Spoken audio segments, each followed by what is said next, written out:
Superb, well done.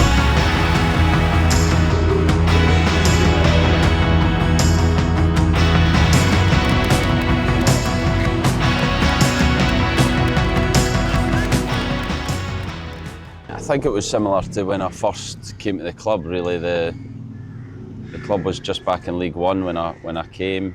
It was always going to be challenging to stay in League One, and the biggest thing we want to do is keep making progress and keep moving forward.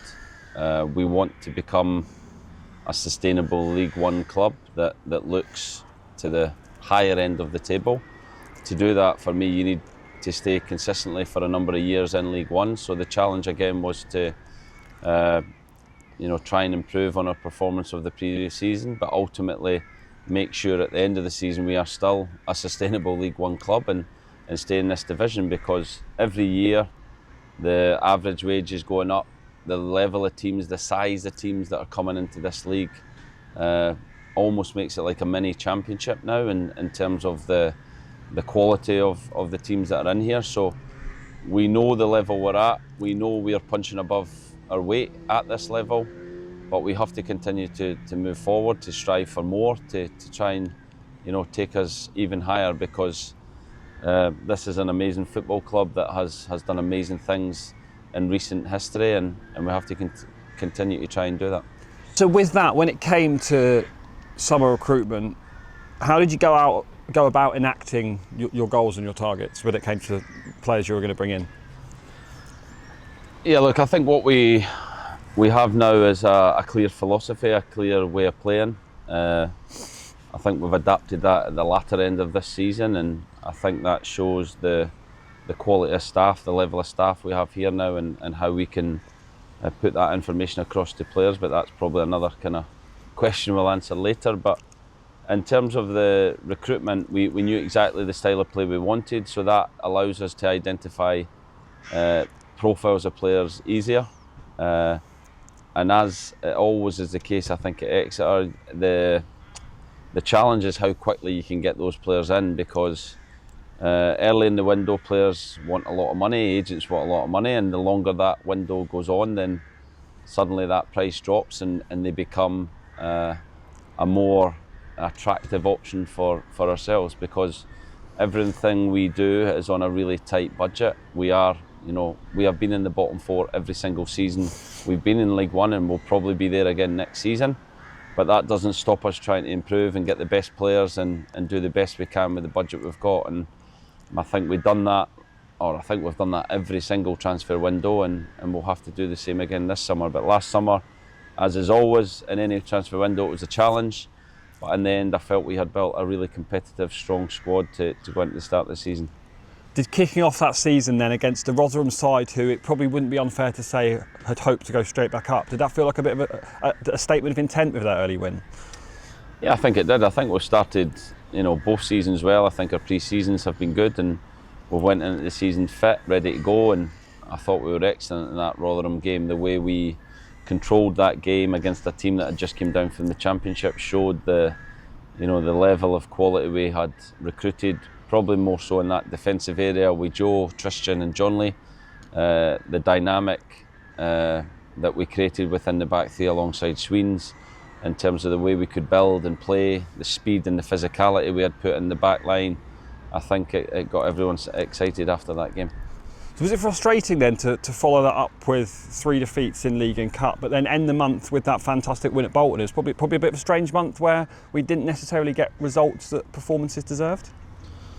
I think always with a League One season, you know that every game is tough. I think when you start the season, the Carabao Cup, the midweek games, it's really difficult because you're coming off the back of a pre-season where players are fit but they're not really into games in Saturday, Tuesday, Saturday, so you're trying to manage the squad. We changed the team obviously when we went to Walsall, and a Walsall team that was on fire in the start of the season last year, but it was a game we probably should have won, even although we drew it and lost it on penalties. So yeah, there was some early kind of hiccups, but like I said, every game is challenging at this level, and the biggest thing I think we need to know and be better at next year is knowing that when you lose games, you have to get back on the horse very quickly and win games and not allow those runs to develop into a crisis, which I thought, from the previous season, we probably managed a little bit better this year. Following on into October, we went on that really, really impressive run, 6 clean sheets in a row. We'd seen the settled back three and the performances of Joe as well. Being a defender yourself, I mean, you must have been thrilled with how the team were playing in that period. Yeah, I thought we were excellent, and I thought we were getting clean sheets with the ball. It wasn't our emergency defending, it wasn't how we defended the box, it was more how we controlled games with the ball, how we were, transitioning defensively, winning the ball back quickly, and it didn't feel like, even those games, they didn't feel like we were defending that much, and that was the key to it. Obviously Joe, not just as a goalkeeper, but his ability with the ball with his feet to be that extra player in the build, allowed us to give teams so many problems, and those clean sheets were, like I said, down to the fact that we could actually control the game with the ball, rather than, I think, second half of the season we went on similar runs, but that was more with how we defended the box and how we got men back behind the ball, and it was great to like I said, show how we can do two aspects of the game and still get the same outcome. And through that period as well, we had the EFL trophy, winning all 3 of the group games, some young players on the pitch. Jake Richards scored that goal of the season contender against Spurs. That was a really, really successful group stage in stark comparison to the one the previous year. Yeah, I think ultimately, look, I learned lessons from the previous year. I think I made too many mistakes and picking too many young players in the previous season, so that was another real positive, that we didn't play as many young players, and we always made sure that we had enough experience around them. I think one game we brought on a really experienced player to look after the young ones, and he became the oldest player in Exeter's history, a certain David Perkins. But that was all intentional, that was all thought out before, like I said, based on the mistakes we had made the previous season. To then be handed Birmingham then in the next round, having won the group, it probably felt like, frustration is probably the word, 111 points from them. It was always going to be a tough game, wasn't it? It was, yeah, but I thought we ran them very close that game. I thought we were excellent and probably deserved to win the game. We missed a really big chance, or a few big chances in the second half, where if we'd went ahead 2-1, I think we'd have went on to win the game. So that was a disappointment in terms of going out the competition, but a real positive in how we performed in that game. Again, with a team that had several changes in the team and gave players opportunity, but it showed the strength of the squad. And 4 league games around November: Birmingham, Wrexham, Stockport, Wickham, who have finished as the top 4 in the league. 1 point from that period, and the league table does speak for itself. But do you think we learned a lot from that period of games against what we now know are the 4 best teams in the league? Yeah, I think what we learned was that against the top teams you have to be perfect, you have to get everything right. That would be a disappointment from the season, in my opinion, that we haven't taken enough points off the top teams in the league. I think every game we were in the game, even like Wrexham, although we conceded, we started so well in that game. We had a goal disallowed that would have brought us back into the game. So although we lost those games, I never felt like the gulf was massive. I always felt like we were in those games, but when we make fundamental errors against the best teams, they punish you, and too many times we didn't get the perfect game, and that's what you need against the better teams in this league to win. Looking at the Christmas period, we had a really good win over Burton, and on Boxing Day against Bristol Rovers. Did that feel like we were starting to see the performances now that we'd been sort of seeing hints of throughout our run of games? Yeah, I thought so. I thought they were 2 big victories. I thought we performed extremely well in both of those games, and the frustration was probably the 2 games after that, where I felt like that was a big turning point in the season, not just in terms of the results, but the way that we lost those games. I thought we dominated 2 very good teams in Wickham and Bolton, and didn't get the points that we deserved from those games. And then after, which I'm sure we'll talk about, obviously loan players going back, injuries, the changes that we had to make in the January window. But the Wickham and the Bolton games I felt were a huge turning point in the season, coming away with no points from those games. if you look at the performance and the way we dominated both of those teams, it shows the lessons we had learned from the previous month in the Wrexham and the Stockport games, and they were a big disappointment at the time. You might have been being kind by forgetting the 4-4 game against Crawley, which is how we ended 2024. You always get Crawley in, Craig, don't you? Well, my next question was to end in the year with that game. I mean, it was bizarre. It was exciting in the end. Some of your emotions about that game? Yeah, it was just a crazy game, but the first half in particular, they scored with every shot. We weren't right, we didn't get the press right. We had to make changes, big changes at half time. And the second half was probably as good as we played from an attacking point of view. It was almost gung-ho, front foot attacking football, which left us very open, but we probably could have won the game in the end, the amount of chances we created late in that game. So I'm sure a really exciting game for supporters, not a game I'd like to see often from a management point of view and coaching point of view, because the emotion and the kind of the high and low of the performance levels, but a brilliant game probably for supporters nonetheless. We'll talk about January the 15th shortly, which is a day I'm sure you'll want to put straight to the back of your mind. But the start of January, what were your targets going into the transfer window? We wanted to sign 2 players. We were going to send 1 player back on loan. Manny Richards was kind of teed up to go back to Leicester.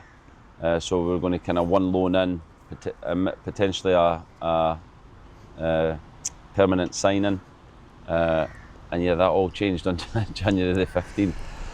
So my understanding is of that day, January 15th, you're out on the training field, you come back in, you get a call from Brentford that they want to recall Tristan Kramer, and then in that same moment, Johnny Ofeko does his hamstring with Piers Sweeney already out injured as well. I got a call a couple of days before that from Brentford, who we thank them again for obviously loaning us Tristan, but also Ryan Trevitt and his return, and Tony Yagani. So we have a fantastic relationship with Brentford, and they provide us with obviously top class players, and I'd like to think they appreciate, you know, the work we do with those players, because we care for every player we bring into the football club, loan, permanent, whether it's one of our own. We really try and look after players and give them an environment and a platform to show their talent. But Tristan, yeah, I got the call 2 days before to say there was potential it might happen. I got a text the next day to say it's going to happen, and obviously when it does, you lose a player of that calibre. It's, I would say, impossible to replace in January because of the finance we have to then replace him. But also on the back of that, for John Lee to get injured, it then became a disaster. From that point of view, where your back 3 that provided so much in terms of how you played and how the team functioned, to lose all 3 of them in a month where you weren't expecting to lose any of them, then that was a real challenge moving forward. One bright moment from January was that win over Oxford in the FA Cup to get into the 4th round for the first time in 44 years.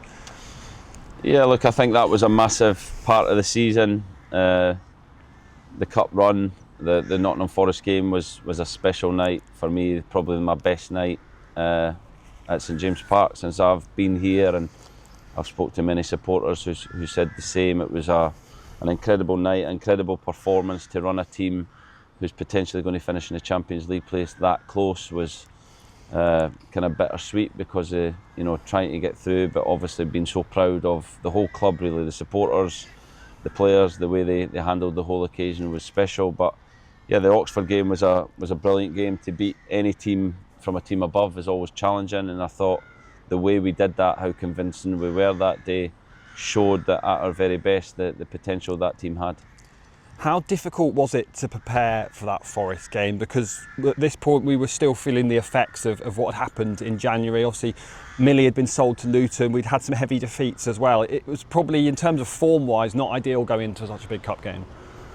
It wasn't, no, but I think a new team was born that night. I think, you know, Angus had his debut, Ed Turns had his debut, Al couldn't play because of FA Cup tie, but had obviously come into the squad, and I felt like a new team was born that night. we showed a tremendous resilience, character, work ethic, hunger to run, to fight, and to stay in the game with 11 men, with 10 men. And it was so cruel that we went out on penalties. I've got a horrendous record in FA Cup penalty shootouts, and yeah, that's been added to that. But I think it was a night that the whole world, really, it was on national television. I had so many texts from people after to say, you know, what an incredible club it looked like to be a part of, because, like I said, everyone, the supporters, the players, they played their part in showcasing the very best of Exeter City that night. And my mum doesn't even like football when she watched it, so it certainly had the effect. Would you say that game, the Forest game, did that turn our season around? No, I think La Manga turned our season around. I think the Forest game provided the finances, so you could maybe say Forest, but without a doubt the change in the season was the trip we managed to secure to go away to La Manga. And again, I think that shows the very best of this football club, that whenever we can do something to help the team, if it's possible financially, the board have always backed me to give me exactly what I need to get the best out of the players. I felt like, having changed the team so dramatically, we needed something to galvanise the group, to bring the group together. I've done it before with teams, mainly with Wigan, was always when we struggled in the Premier League. A trip away second half of the season was always something that, you know, when we came back, our results improved. And I just think that getting a different environment, spending time together, doing different things. We obviously didn't say at the time, but we spent some time drinking together, singing together. We went on bikes.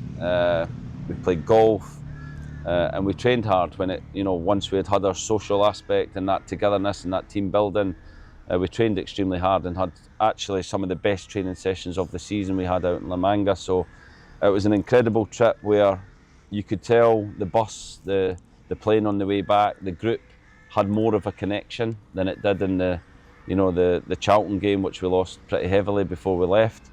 And yeah, results, I think we've lost 4 games since we came back, obviously 2 recently, which are disappointing after we secured kind of that 50-point mark in survival in League One, but the other 2 games, Wrexham and Stockport. So I think it showed since we came back that trip had a huge effect on the group. As you said, we've seen the benefits of that trip.